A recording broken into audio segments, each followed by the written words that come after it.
of you, dear friends, that the Susilas Seventh-day Adventist Church is not just a member of Susilas Adventist Church, but we are also a member of the community around us. And when we go out, we have to remember that we are no longer representing ourselves. We are not just representing Susilas Seventh-day Adventist Church, but we are representing Christ because we bear His gifts. So when we go out of this church, and for example, you go on a commute, and then after that, while going on the commute, now you are stuck in the traffic. And while you're stuck in the traffic, what will be your response after the church? Would you be there like an impatient person who's saying, traffic naman? But the preacher came and spoke about patience. Are you a Seventh-day Adventist person who just sits in to the church, just like what they say? I know you've heard this a million times. SDA, sitting down always. Understanding that we are called to serve, it means that God is what? God is speaking to us through the voices of those in need. God will not call you, will not call us if there's no one in need. Why would still God call a person just like you and me if He knows already that every one of us in this world has already the what? The capacity to learn of their own when it comes to the biblical understandings. But you know what? This is one of which that makes it more disturbing. You know what God says in Spirit of Prophecy? That if God cannot use them, He will call out stones or trees to preach His name. Should we wait for that to come? Should we wait for that to exist? That a stone will be talking to us, preaching His name and telling us, because you did not, you accepted the call, but you are not moving. Now I am called to serve God. You want the stone to talk to you in that way. Well, me, myself, I don't want. So when we volunteer, when we accepted the call to serve, we align ourselves with God's purpose, becoming instruments of Islam. When I say instruments of Islam, whatever we strum to the guitars of that is what being reflected to the eyes of His people. So when you strum the guitar in a very harsh way, what will happen to the strings? What will happen to the strings? It will be broken.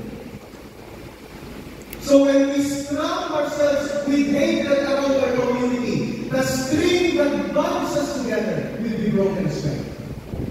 So as a community of believers, we who have accepted the call to serve are instruments of God's love and compassion.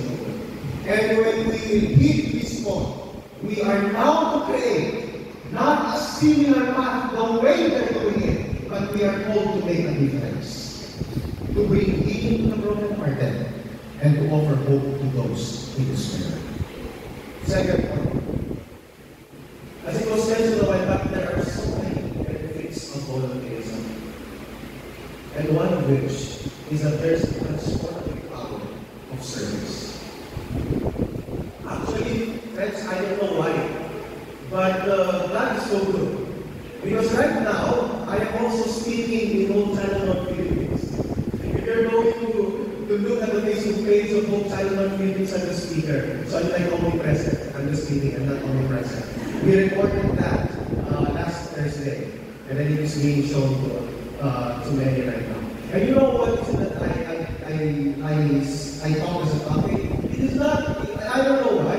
I did not think it through yet of using this volunteerism. But it so happened that it is all about breaking the monotony of our routine.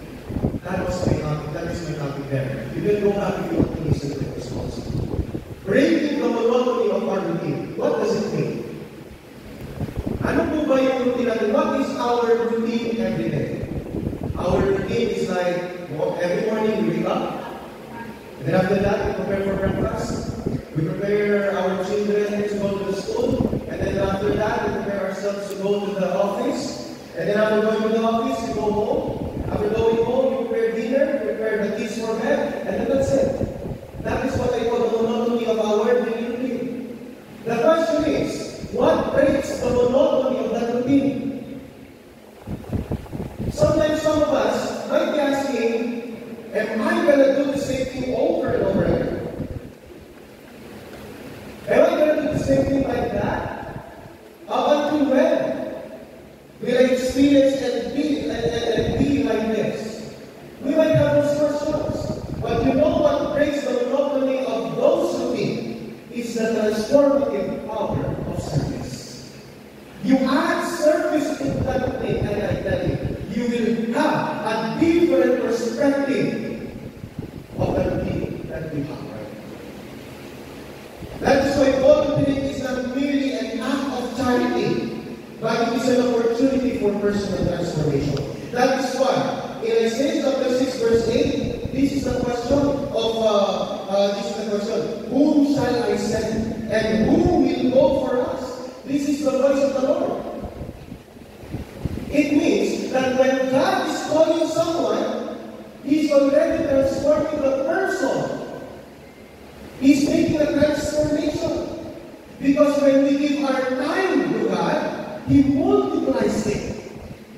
Because He sees, oh, my child is in act of service for me. Then it means that if I cannot call anybody else, then I will lend them this life. But this is not an act, this is not a gambling that, oh, I need to serve so that I will have a longer life. It's not something like that. But because when God sees that we devote our time more to Him, He gives us more time to preach His name. When we give our skills to Him, He multiplies them. So when you always sing in front, when you sing outside for the glory of Him, you will have the same voice just like my brother. And when you devote your resources, especially your financial resources to Him, He will multiply. Why? Because He knows that you are using for Him rather than just by using it for yourself. You see? What you give to God, He multiplies it. What if I don't give anything? Then He cannot multiply anything. So if you devote your life more to Him, He will multiply it. And we become changed. We become more emphatic. We become more humble and compassionate individuals. And another thing is, we don't actually gain so much, but rather we lose so many things when you are called to serve. What are those things that you lose? You will lose being impatient. You will lose being not kind. You will lose all those negative things that you have right now if you do out of service. Why? Because when you serve, and when you do it in your own free will, it means that you are taking off all those negative thoughts and you are selflessly giving it to others. That's how important it is to be part and to take part of discovering being a volunteer in the true essence of Christian living. Again, we might just go out and volunteer because we are forced to do it. No, we are to go because it is our free will to serve the Lord. Last point, I don't actually talk that much in other times because I want every one of us to what? I want everyone of us to linger upon the thought of why is it that God gives His message. Last thing is, building stronger communities. Communities are strengthened and revived through the collective efforts of a Christian community. When individuals come together to address the needs of their neighbors, they create bonds of unity and solidarity, just like we are doing in our care groups. I hope we have an active care group here. The care groups, what are the care groups doing in our church? What the care groups are doing is that they create their own group inside the church, And then after that, they go out to each families and they care for that family. That's why it's called caregiving. Meeting their needs, not financially, not materially whatsoever, but spiritually. That's why it's called care group. Through this, we have the power to combat their social issues. We have the power to alleviate their spiritual suffering. Because the people that we meet each day with the conscious mind, we don't know what's happening inside of them. And you know how you can know the things that are happening to them? Through talking with them. And how do you talk with them if you don't have connection? How will you foster a sense of belongingness inside the church if you have never been having a connection with them? You are already coming. That is why, dear friends, let us be willing to say, "Here am I, send me."